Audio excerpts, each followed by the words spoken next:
Hola, hola, ¿cómo están? Buenas tardes. Sean todos bienvenidos a esta charla que vamos a dar hoy día de los registros tributarios de las rentas empresariales. ¿Ya? Mi nombre es Gerardo Escudero, soy el director académico del Diploma en Gestión y Control Tributario de la Universidad Diego Portales de la Facultad de Administración y Economía. Entonces, nosotros hemos programado hoy día esta charla para que nos pongamos un poquito al corriente eh, respecto a los registros, para qué nos sirven, cuáles son los objetivos, y al final tenemos una novedad a propósito de un proyecto de ley que crea el Fondo de Emergencia Transitorio por Incendio y donde vamos a hablar un poquito de que va a aparecer o no un ISFU. Así que sean todos muy bienvenidos y para ustedes, los que se están conectando, van a poder hacer todas las preguntas que quieran, pero vía chat, ¿ya?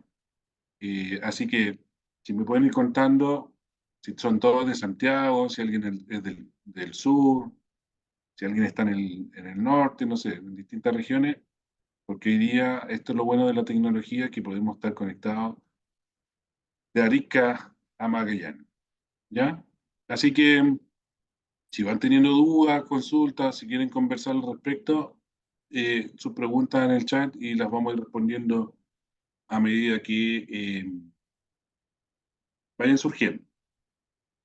Desde Concepción, Ángela. Entonces está muy helado. Recién estaba yo en otro curso y había otro amigo y colega desde allá y estaba muy helado.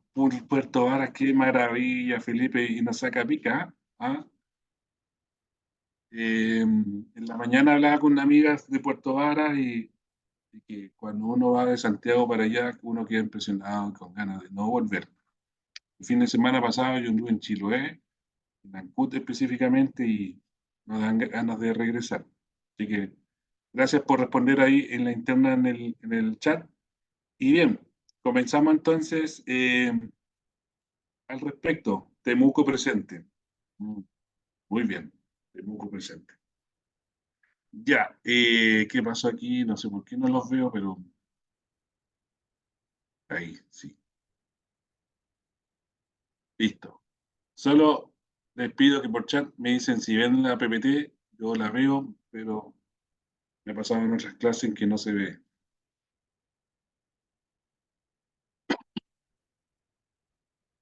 Se ve bien, perfecto. Muchas gracias.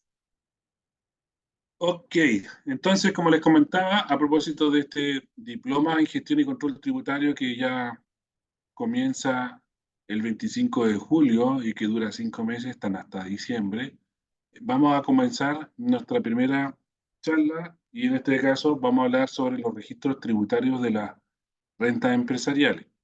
Por si alguien está interesado, si quiere conectar o conocer más respecto al diploma, está Francisca Allende con nosotros y ella por el chat nos va a enviar sus datos para que si alguien está interesado en ingresar al diploma, lo pueda hacer.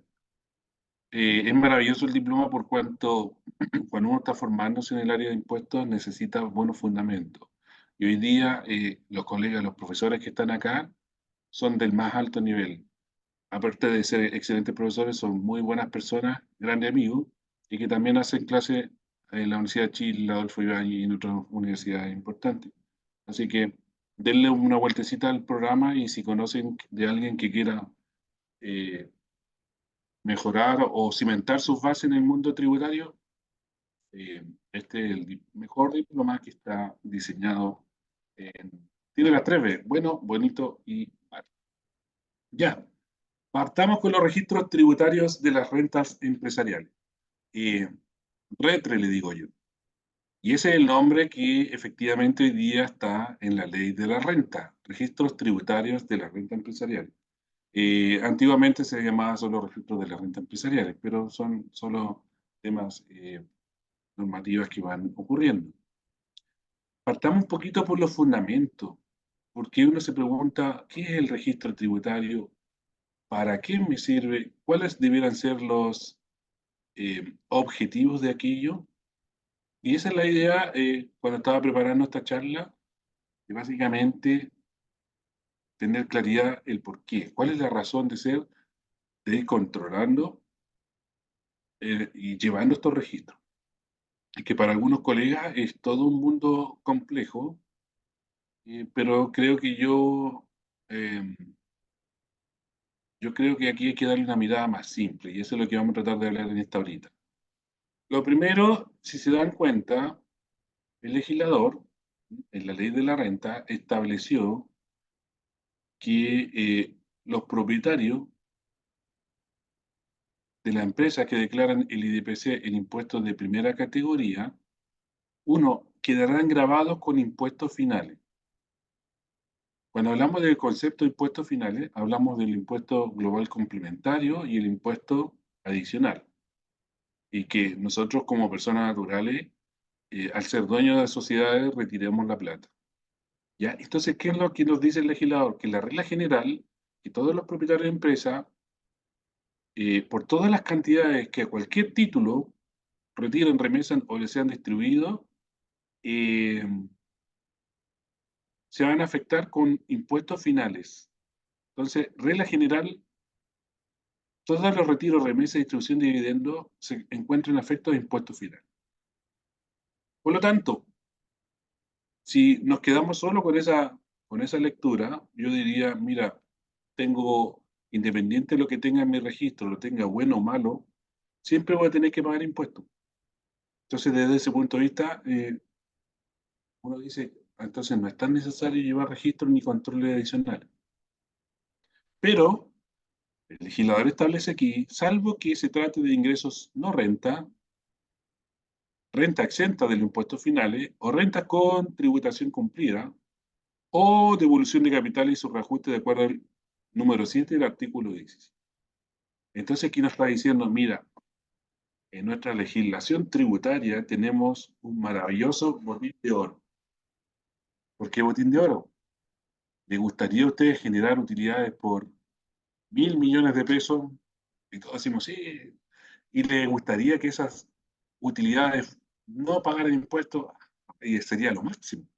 Bueno, si acaso eso ocurriese, de que usted genera utilidades tributarias y esas utilidades tributarias son ingresos no renta o rentas que tienen su tributación cumplida, eh, al momento de usted retirar esa renta, no se afecta con impuesto alguno.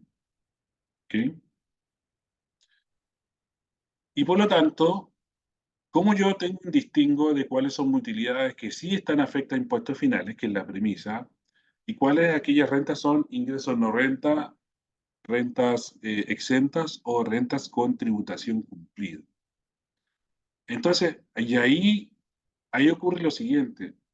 Ok, entonces si yo genero rentas afecta a impuestos finales por mi negocio y también por alguna franquicia genero ingresos no renta o rentas con tributación cumplida o renta exenta, eh, ¿cómo yo sé cuál es la cuantía de estos ingresos no rentas que tengo disponible y en qué momento me las puedo llevar para la casa?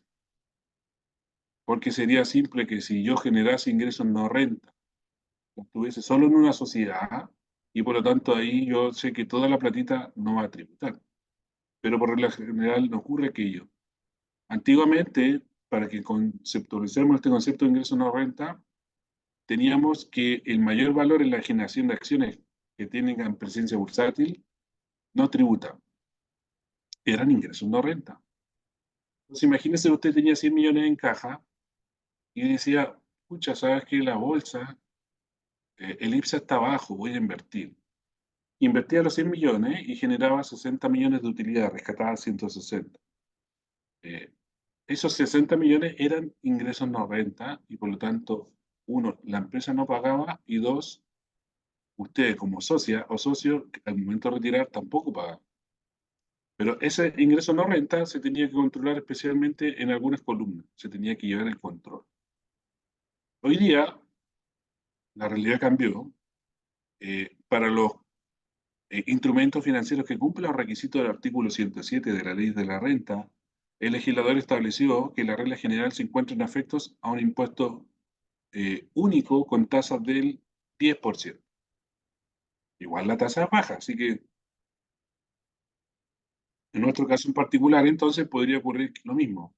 Tengo 100 millones en caja hoy día, Los vendo en 160, tengo una utilidad de 60 millones, vamos a hacer que es nominal, olvidemos el IPC, y sobre esos 60 millones vamos a pagar una tasa del 10%, 6 millones de pesos.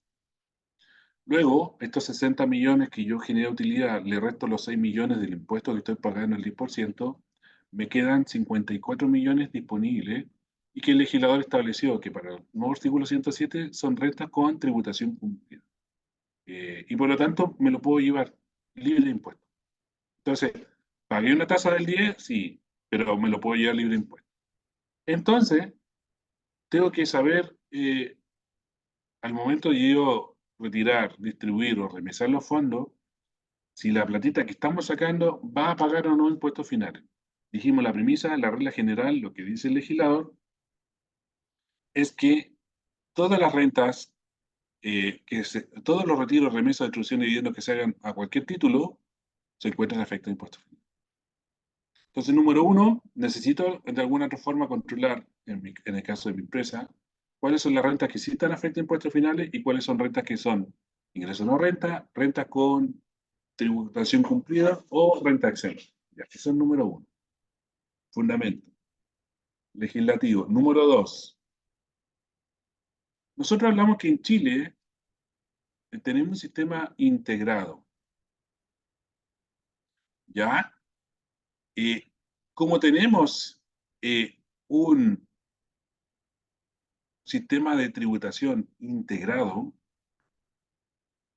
esto implica que la empresa paga un impuesto, 27% o 10%, hoy día 12,5% el PYME, y ese impuesto se da como crédito a los socios afectos a impuestos finales.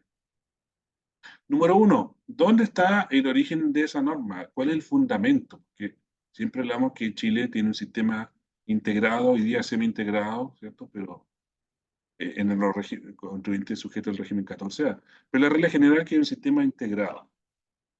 Entonces, veamos, el artículo 20, miren lo que dice. Establécese un impuesto del 25%, y aquí está la clave, que podrá ser imputado al impuesto final. Ah, pago un impuesto, ¿cierto? Esto está en el título 2,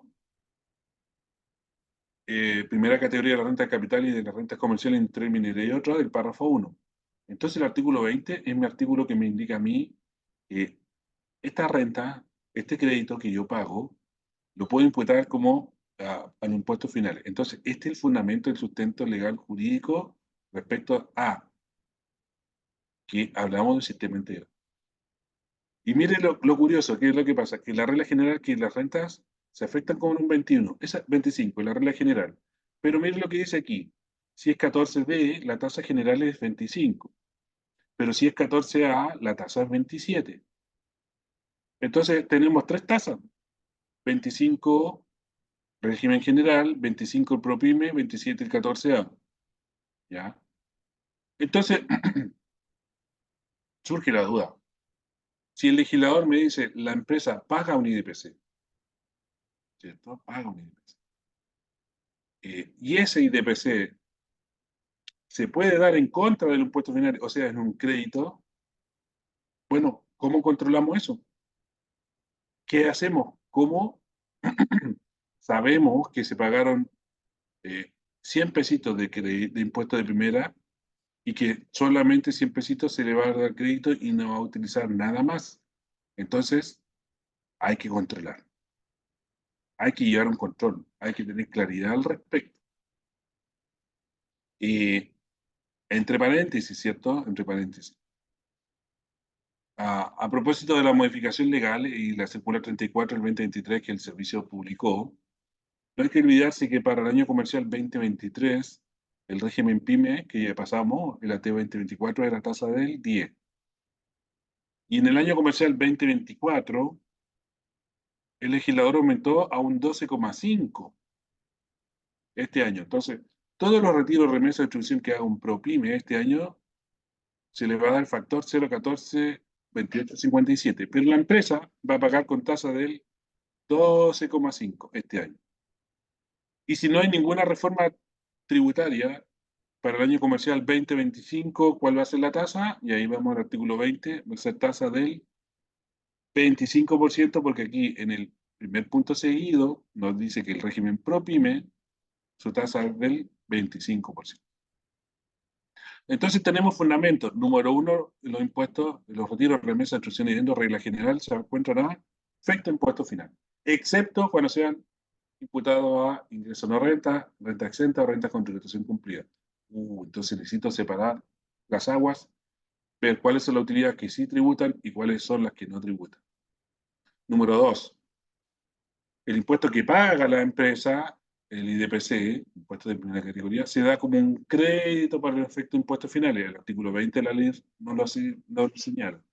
Y por lo tanto, voy a tener que empezar a controlar también esos créditos. Entonces, ya nos vamos dando cuenta que de alguna otra forma necesitamos ir controlando. Es por eso que dentro del objetivo de los registros tributarios de las rentas empresariales, número uno, podríamos comentar de que tenemos que determinar cuáles son los retiros o distribución que se deben grabar con los impuestos finales. El botín de oro. Necesito saber, número dos, mantener un detalle de la renta libre de tributación al momento de su retiro de distribución. ¿Cómo tengo ese tipo de renta y cómo me las puedo llevar a la casa? Free tax, libre de impuestos. ¿Ya? Eh, ¿Cuáles franquicias son? ¿Cómo se controlan? ¿Cuáles se van primero? ¿Cuáles se van después? Etcétera, etcétera, etcétera. Son detalles doble clic que ustedes, ¿cierto? Tienen que, y nosotros, me incluyo, nosotros todos tenemos que aprender. ¿Ya? Este régimen, este curso dentro del diploma tiene bastantes horas, si mal no me recuerdo, no sé si 16 o 20 horas, incluso unas clases un día sábado para que uno haga presencial y tire el lápiz. Entonces, es súper interesante. Y número tres, ¿cierto? Determinar la procedencia y monto de los créditos asignables a los retiros de distribuciones. Oye, la empresa pagó 100 de impuestos de primera categoría, ese es el crédito, pero distribuyó 130. Chuta, qué extraño. Hay que revisar, doble clic, hay que controlar. ¿Cómo se le generó el crédito? Pudo ser propio, pudo ser de tercero. Le apliqué el IPC si es del 14A, hice bien el cálculo, hice bien la imputación. Entonces, todas estas preguntas van orientadas aquí, al objetivo. Este es nuestro objetivo de los registros tributarios de las rentas empresariales. Llevar este control, tener esta claridad mental y por favor, no se lo olvide. La regla general, uno dice que todos los retiros, remesas, instrucciones y dividendos están y decimos afectos al impuesto final, al tiro. Y después el punto de coma, excepto, salvo que, doble clic, estas rentas que son el botín de oro. Más adelante vamos a ir viendo y vamos a conversar, ¿cierto? En las láminas que vienen, que el legislador, a propósito de esto, dijo, pero claro, si acaso la empresa no genera ingresos no renta, renta exenta o renta con tributación cumplida, no debiera llevar el RAIP. No, pero sí vamos a ir controlando el SAC. En el mundo tributario hablamos de muchas nomenclaturas. El RAI, el SAC, el DEDAN, el STUD. Los que estamos inmersos en este mundo ya conocemos la jerga, pero bueno, uno está empezando, no, no tiene esa claridad. Entonces, los que no han trabajado con registro, ahí uno empieza a hablar de esta jerga tributaria. Eh, Dentro de las características del sistema tributario, les comentaba recién, uno es la integración del impuesto corporativo con impuestos finales. Es decir, usted va a decir ahora, en el artículo 20 de la ley, ahí me dice. Hemos visto un par de proyectos de reforma en el cual dicen vamos a dejar y vamos a desintegrar el sistema. Eso implicaría, oye, la empresa paga un impuesto y ese impuesto que pagó ya no se puede usar más. Y por lo tanto, después, cuando el socio retire, va a tener que pagar el otro impuesto que es el global complementario. Entonces uno dice, oye, la carga me va a subir mucho, ¿qué va a pasar? Etcétera, etcétera. Entonces ahí, en nuestra mirada tributaria, uno diría ya, entonces el IDPC debería bajar para que la tasa global se compense y en fin, hacer una suerte de compensación para este proceso de transición, que hoy día no está, hoy día no hay, ¿cómo se llama?, claridad. El ministro Marcel dijo en el Chile Day en Canadá que él espera ya antes de la cuenta pública tener el proyecto de reforma que se está discutiendo y acordando a nivel político. Pero hoy día, ¿cierto? Tenemos ley, nuestra ley de la renta nos dice, estamos frente a un sistema integral corporativo para efectos de impuestos. ¿Ya? Acuérdense ustedes que el régimen 14A no puede aprovechar el 100% de los créditos. No. El 14A se entiende que una empresa, entre comillas, grande o de inversión y por lo tanto no es productiva, y en ese sentido el legislador estableció que estas empresas, al momento de generar créditos, ya no van a poder aprovechar el 100% de los créditos, sino que solo el 65%. Entonces el 56 número 3 nos dice que a título de débito fiscal van a tener que restituir un 35%. Entonces, si la empresa pagó 100 pesitos de crédito, en regla general, entonces, al final el socio solo puede aprovechar un 65% de ellos, es decir, 65%. Ya.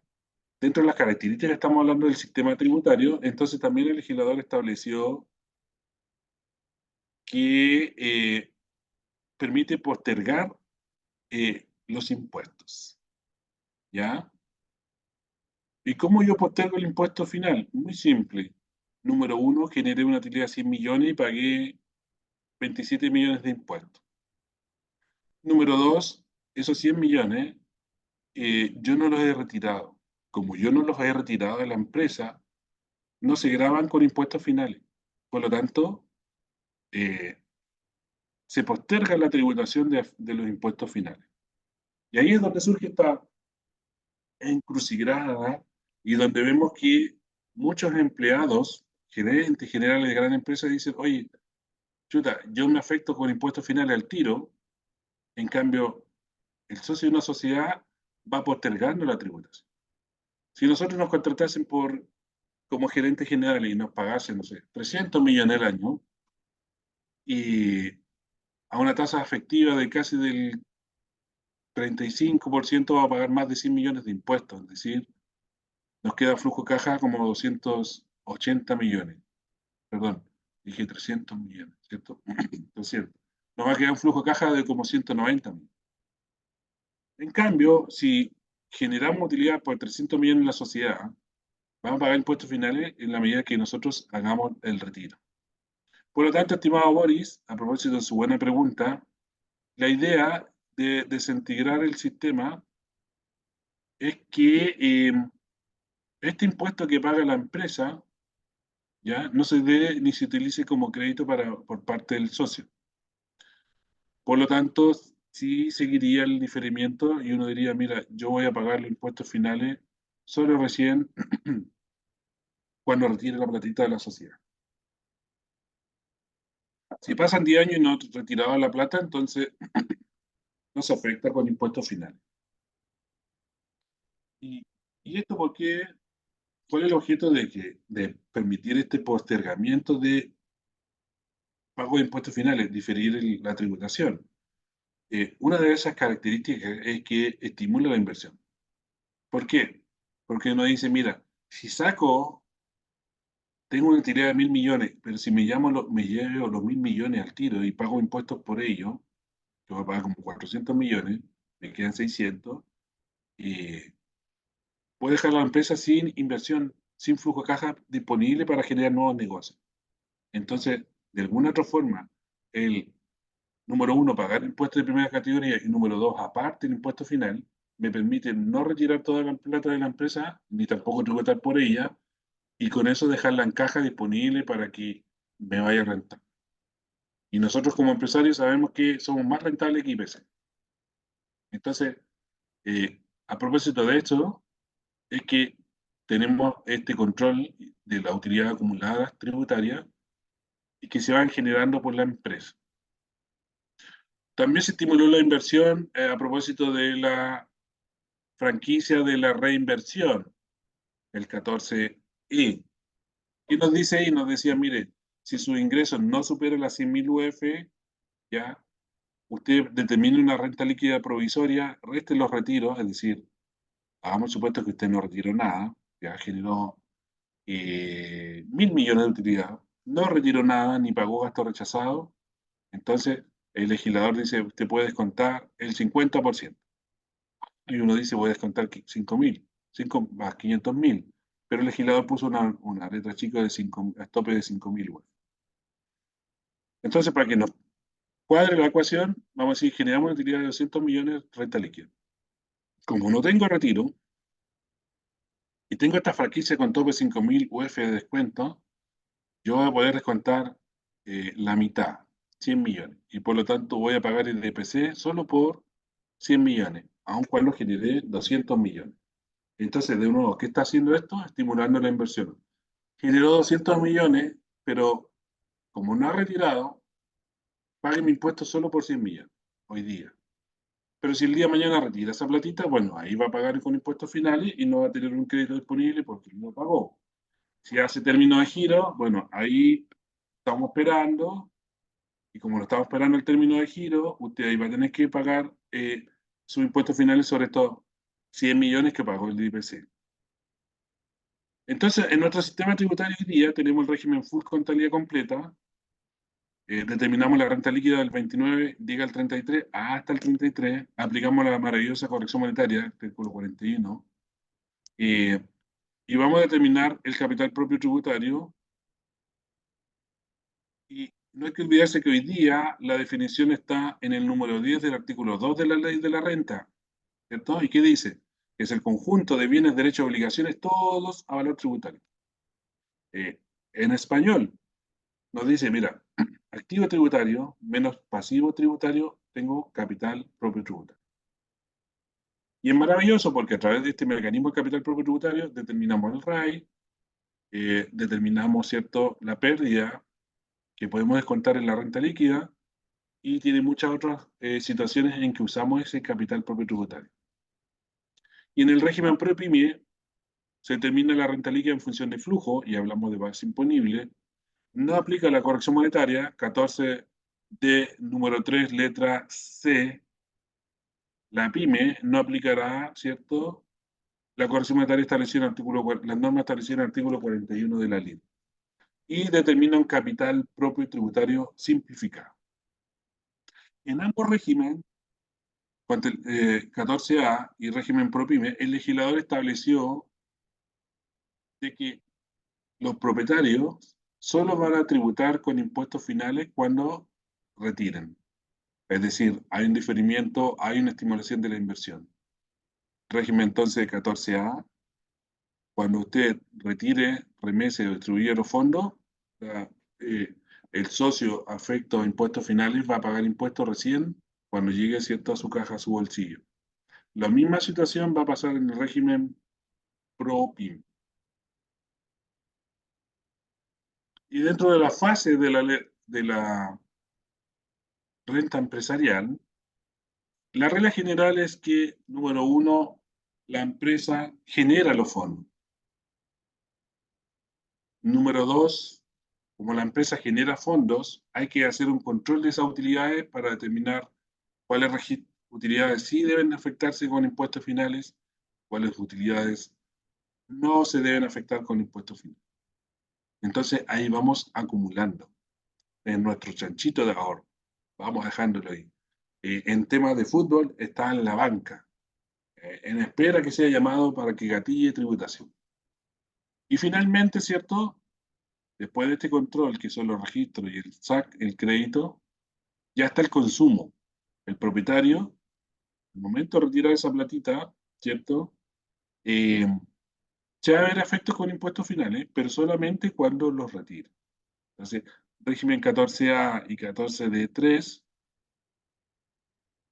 número uno, la empresa genera, número dos, acumula las utilidades, y número tres, el retiro, cuando el socio remesa, el socio retira, remesa o perdón, la empresa retira, genera el retiro, remesa o distribución de dividendos, ahí recién el socio, el propietario, afecta impuestos finales, tributa con impuesto complementario o impuesto adicional. Esa sería la fase de la renta empresarial. Ahora bien, si nosotros hacemos un poco de historia, si nosotros hacemos un poco de historia,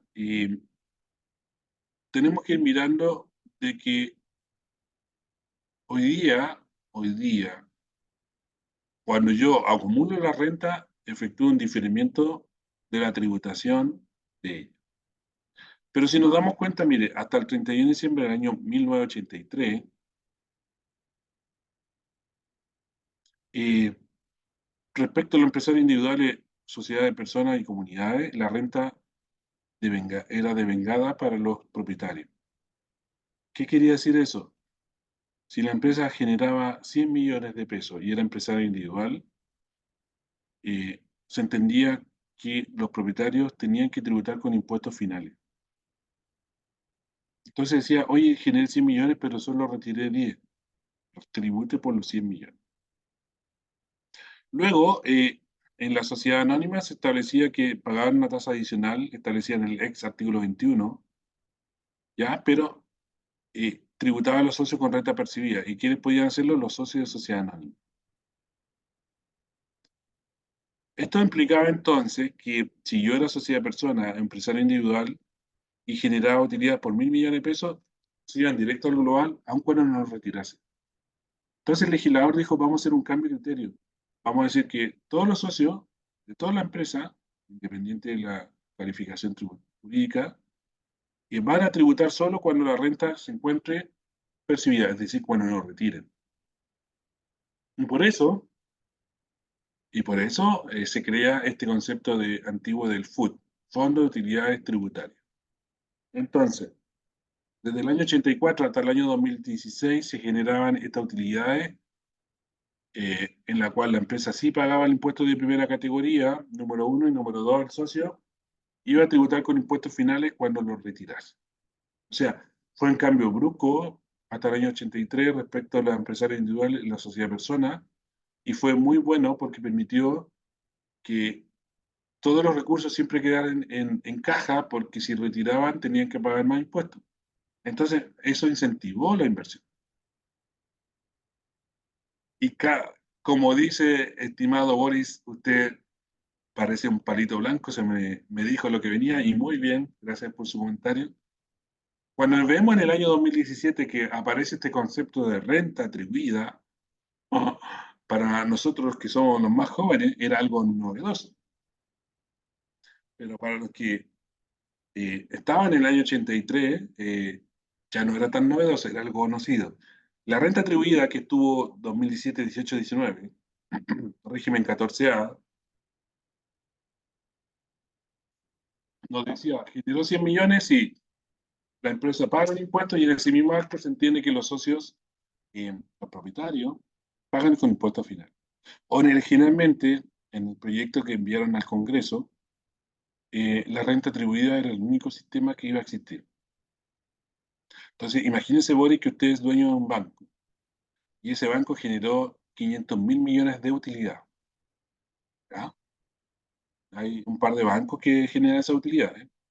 Imagínese que usted, como dueño, de forma indirecta, a través de sus distintas sociedades, es dueño del 40%. Entonces, esa renta tenía que bajar los 500.000 millones y a usted le llegaban de forma indirecta el 40%, 5 por 4, 20 son 200.000 millones. Entonces, con el proyecto original, usted, Boris, dueño de banco, su global complementario eran 200.000 millones y por lo tanto tenía que pagar solo 80.000 millones. Se da cuenta que fue una catástrofe y por eso los honorables se juntaron un fin de semana y de repente apareció el régimen semi-integrado. Y ese se crea para las empresas sujetas al régimen 14B, que eran las más grandes. Pero así se modificó la norma porque estaba muy complicado. Y fue una buena cocina, entre paréntesis, porque era súper complejo para mí tener que pagar 80.000 millones de impuestos. Voy a tener que hacer un retiro de la empresa y dejar la empresa sin ingresos. No, era complicado. Y aquí, en este régimen percibido, se crea este concepto del semi-integrado, lo que comentábamos recién, es decir, ¿Generaba crédito por 100 pesitos? Sí, pero no será el crédito de los 100 pesitos, solo 65. Y a contar del 1 de enero del 2020, se elimina el régimen de renta atribuida. Este régimen del 14 ter letra C, que era muy similar a renta atribuida y que era por flujo, también se cambia y se cambia por este nombre de renta asignada, ¿ya? Que es lo mismo que renta atribuida. Y hoy día hablamos de empresas sujetas al régimen de transparencia. Generó 100 millones, los 100 millones se tienen que asignar, atribuir o devengar, el mismo concepto, a sus propietarios. ¿Cuál es la diferencia? Que aquí, en este régimen de transparencia, o el 14 ter letra C, el legislador establece que todas las rentas se encuentran afectadas a impuestos finales, por lo tanto, si llega un dividendo, ese dividendo aumenta la base en el régimen de transparencia. Y sabemos que el 39 no habla de exenciones de impuestos de primera categoría, pero no aplica el 39 de la LIR para el régimen de transparencia. Así que sale un poquito más caro si tiene otra, otra renta. Y bien, en el 2020, entonces, hoy día tenemos las rentas percibidas, la empresa sujeta al régimen semi-integrado, 14A, o al régimen PYME, que siguen con este sistema. La empresa paga el IDPC, 10, 12, 5 versus 27, generan o pueden recibir utilidades, afectan o no impuestos finales y los créditos los van controlando. ¿Ya? Entonces, esta es parte de la historia que yo les quería comentar y por lo tanto uno dice, oh, uno, bien lo que dijo Boris, esto de la renta atribuida no era nuevo, y número dos, hay que empezar a controlar. ¿Y cómo se controla? Y de nuevo, nos vamos a la historia. Yo tengo ¿cómo se llama? Tengo varios formularios 22 antiguos. Mi jefe del servicio de impuesto interno, donde trabajé 10 años, muy contento allá, y él se retiró, se jubiló y me dio sus formularios antiguos.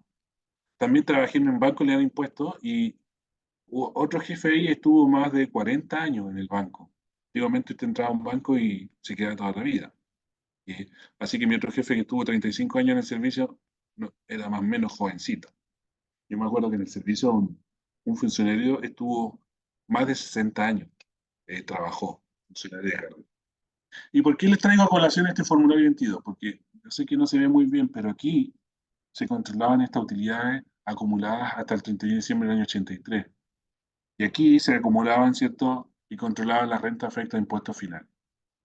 Entonces, y si se dan cuenta, en el año 1987 y 86, si alguien tiene por ahí uno más antiguo, quien no lo quiera en su casa, feliz yo lo recibo, y se da cuenta usted que en un solo formulario uno completaba toda la información.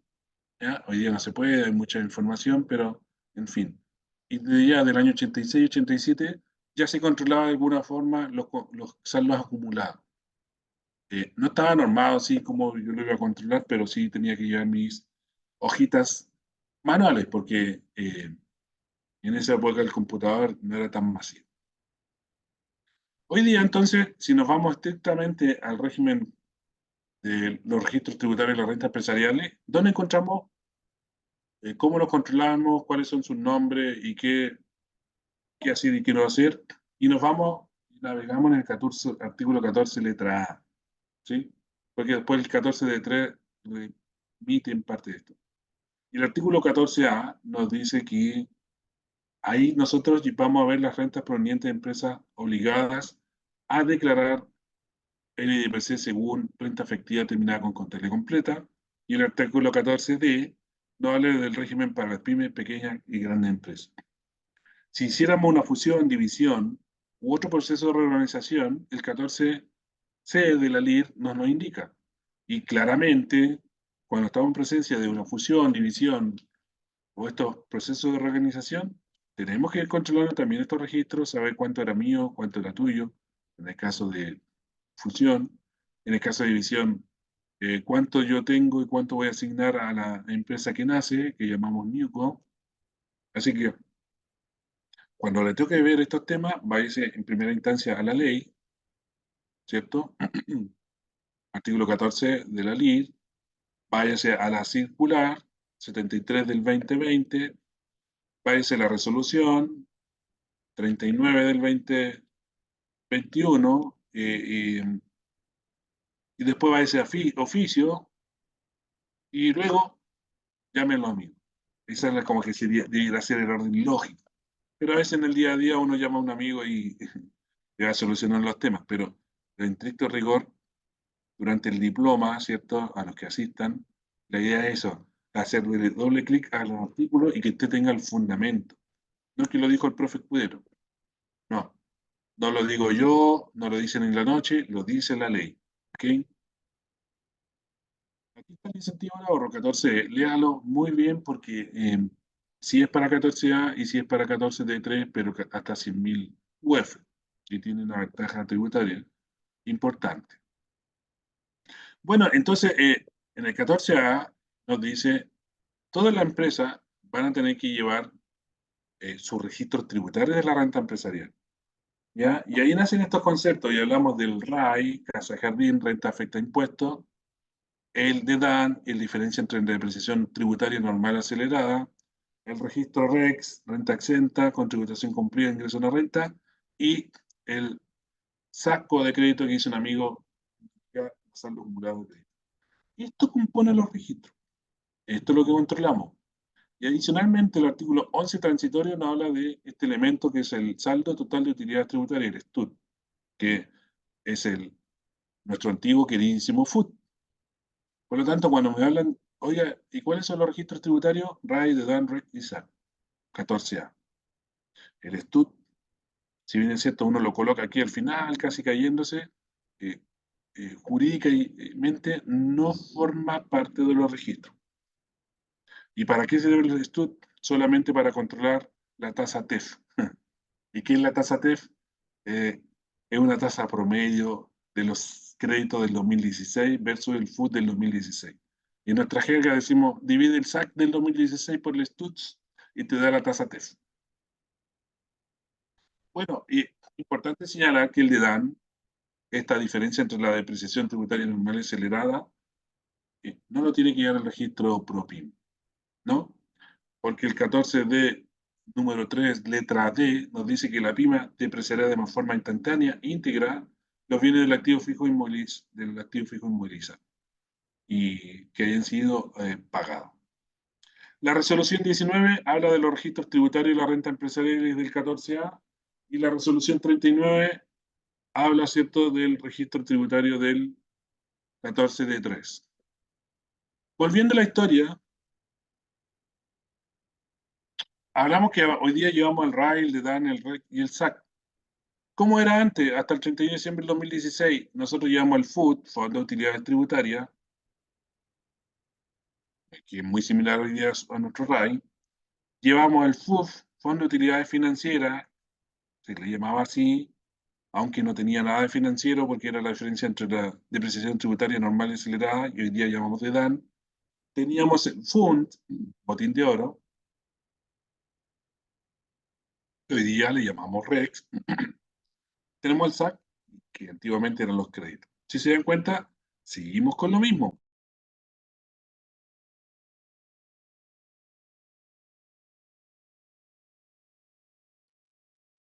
Perdón, es que me dieron ganas de estornudar y no pude. Ok, entonces, seguimos hoy día con la misma esencia. Hay que controlar las utilidades que se encuentran pendientes de tributación. Antiguamente el FUT, hoy día el RAI. ¿Cómo controlamos estas utilidades que no tributan? Fondo de utilidades no tributarias, el REX. ¿Cómo vemos esta diferencia entre la depreciación normal y acelerada? Hay que controlarla, le dan el FUF. Y los créditos, ¿ya? Entonces, en ese sentido, ¿cuál es mi invitación? No se asuste, no se asuste, porque el FUT antiguamente uno partía con un saldo inicial, lo corregía y le contaba los dividendos, ¿cierto? Y le contaba el impuesto. El RAI hoy día es muy similar, al inicial lo corrige, después lo reversa, coloca el RAI final, pero le resta los retiros. Y el saldo de crédito es lo mismo. Mi saldo inicial, aplico IPC, agrego el crédito de la renta líquida, agrego el crédito de los dividendos que percibo, resto el crédito por los retiros y resto el crédito por los gastos rechazados. Así que es un flujo de entrada y un flujo de salida. Am, y aquí era lo que les comentaba yo al inicio. Vámonos al fondo. Mira, regla general que todas las utilidades se encuentran afectadas a impuestos finales. Eh, pero si yo tuviera REX, ingreso no renta, o renta con realización cumplida, entonces ahí esa no tributan. Por lo tanto, si yo no tengo RAI, no tengo, perdón, no tengo ingresos no renta, entonces todas las rentas se van a encontrar afectadas a impuestos finales, por lo tanto, no es razón de ser de tener un RAI, de dar un REX, ¿sí? El SAC. Por eso el legislador 14A3 dice que se va a liberar de llevar estos registros, ¿ya? Acuérdese usted que en el régimen PROPYME no aplican corrección monetaria, por lo tanto, no se corrige el SAC en las pymes. Y aquí, cierto, un pequeño tips, que son muy pocas empresas sí que tienen, pero si acaso tuviese retiro en exceso, ojo, si está obligado a llevar los registros, si hay una devolución de capital, si tiene que ir a los registros, y ahí es súper importante controlar bien los registros tributarios de la renta empresarial ante una devolución de capital, porque si nosotros acordamos vía escritura que vamos a hacer una devolución de capital de 100 millones de pesos, y vemos que nuestro RAI tiene 120 millones de pesos, aunque jurídicamente en vía escritura se diga que hay una disminución o devolución de capital de 100 millones, para efectos tributarios, toda la renta se encuentra a efectos de impuestos finales. Por lo tanto, sí tributaría esa, entre comillas, devolución de capital. ¿Cuándo no tributar? Cuando agote todos los registros. Por eso es súper importante cuando tengamos nosotros que hacer o asesorar una devolución o disminución de capital, hacer de una revisión completa de nuestros registros. Y acuérdese usted que hablamos que hay un crédito. ¿Sí? La empresa lo paga, número uno, y número dos, ese crédito, de acuerdo al artículo 20, se le da derecho a quien al propietario. Pero, ¿con qué factor de salida voy a dar ese crédito? Y el legislador dijo, mira, muy simple, dependiendo del régimen, toma la tasa del régimen, divídelo por 100 y restar la tasa de IPC.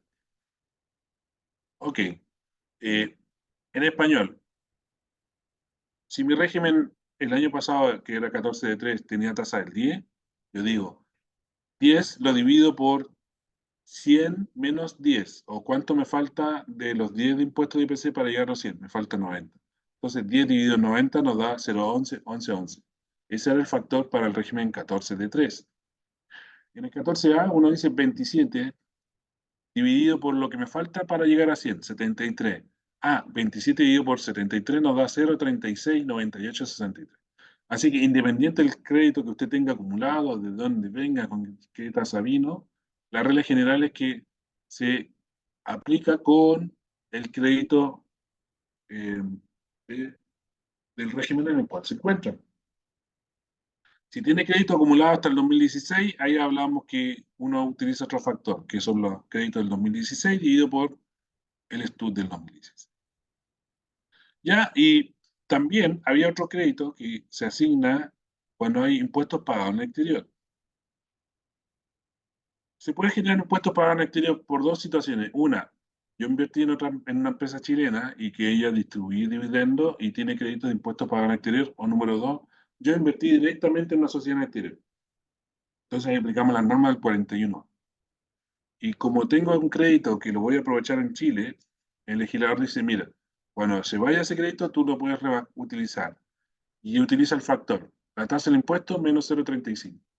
Ah, entonces yo digo, si tengo IDPC de primera son 27 menos 35, la asignación es con tasa del 8. Pero la pyme cuando era con tasa del 10, uno decía 35 menos 10 son 25.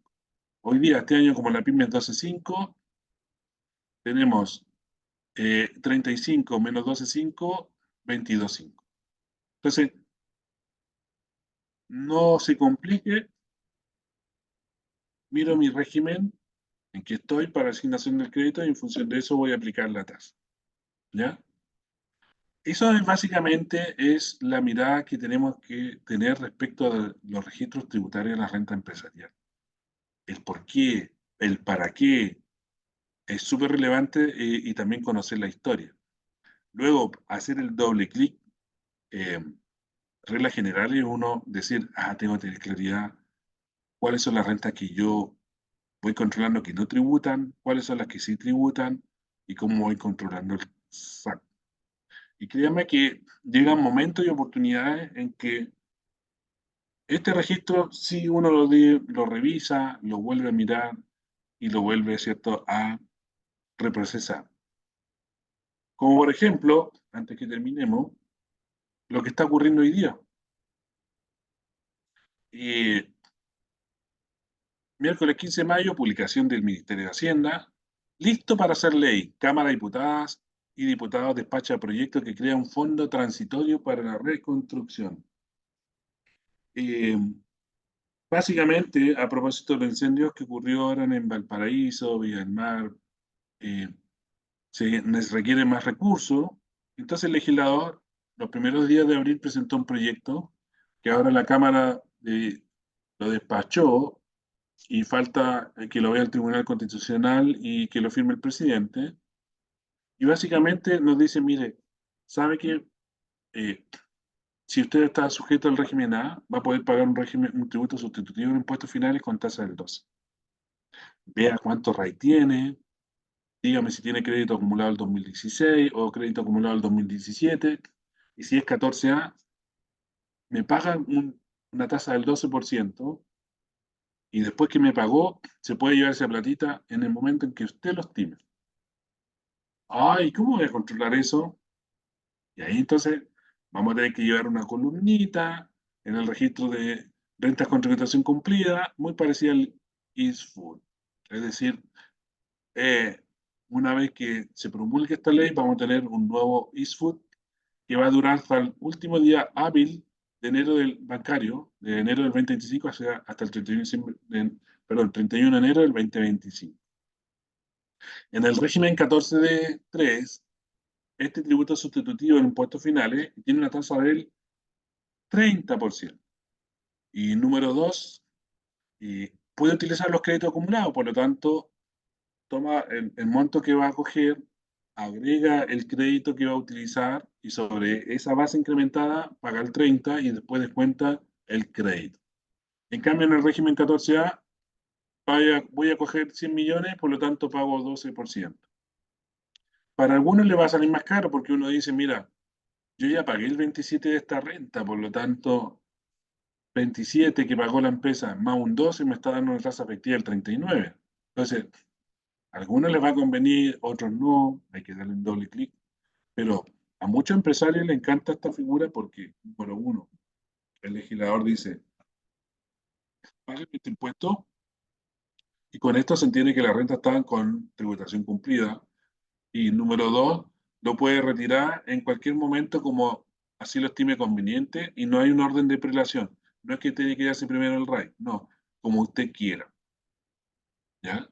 Entonces, hay que estar muy atento con este proyecto de ley que recién está saliendo calentito del Congreso para saber si es que acaso va a haber alguna enmienda. Yo creo que no, porque se requiere con urgencia. Y luego ver la circular en consulta que el Servicio de Impuesto Interno debiera, ¿cierto?, emitir a propósito de esta norma, de este, entre comillas, ISFUD número 3, porque tuvimos la ley 2780, la 21210, aunque de acuerdo a la nomenclatura podría ser TRISIF o ISIF, no sé, uno ya empieza a inventar el nombre a propósito de esta figura tributaria que estamos viendo y que me encanta en ese sentido de que permite generar recaudación muy directa, ingresa flujo efectivo a arcas fiscales y número dos, beneficia a los propietarios para que después se lleven la platita libre de impuestos y cuando sí les estime inconveniente. Entonces aquí tenemos un botín de oro en algunos casos y en otros casos no va a ser tan bonito eh, el botín de oro. Efectivamente, Boris, En todas las recaudaciones siempre se esperaba menor recaudación y se logró con muchos creces. Entonces, hay, hay factores económicos, políticos, sociales, que influyen en qué voy a invertir la plata. Entonces, a veces cuando había mucha incertidumbre, por ejemplo, de la Constitución, muchos tomaban la decisión, ¿sabe qué? Mejor me voy en mi platita. Pero siempre hay bastante entrada y salida de capitales y aquí es una oportunidad que hay que ir revisando a propósito de nuestros registros tributarios de la renta empresarial. Bien, estamos ya terminando. Ya son las 19:30, pasó una hora, pero increíble, muy rápido, pasó volando. Eh, y la invitación es, número uno, eh, profundicen la materia, estudien. Siempre mi consejo es vean la página de servicio, vean los oficios. Si quieren aprender, miren la circular en consulta. A veces uno hace hasta opiniones y por ahí las deja escritas y denle un doble clic. Hagan sus propios ejercicios, es lo mejor. Y finalmente, mi invitación es para aquellos que quieran ingresar a este mundo tributario y sus simientes no son muy fuertes, vengan a este diploma, nos acompañen, créanme que el diseño es eso. Si usted está más avanzado, no venga al diploma porque va a decir, no, esto ya es básico. Uno pudiesen pensar así, aun cuando uno siempre es importante irse a los fundamentos y los simientes. Y como les comentaba yo al principio, yo creo que muchos de ustedes ni siquiera sabían que en el artículo 20 de la ley estaba el sistema de integración. Y es el fundamento de por qué controlo el SAC y qué es lo que debo llevar. Así que, si no existe alguna duda o alguna consulta respecto a lo que conversamos, en esta hora, como les digo, que nos pasó volando, les invitamos, ¿cierto?, a que nos sigan acompañando. Más adelante vamos a ir haciendo otras charlas eh, a propósito de ciertos temas contingentes y bien, y los que quieran acompañarnos en este diploma, bienvenido sea, y si conoce usted algún amigo, también bienvenido sea.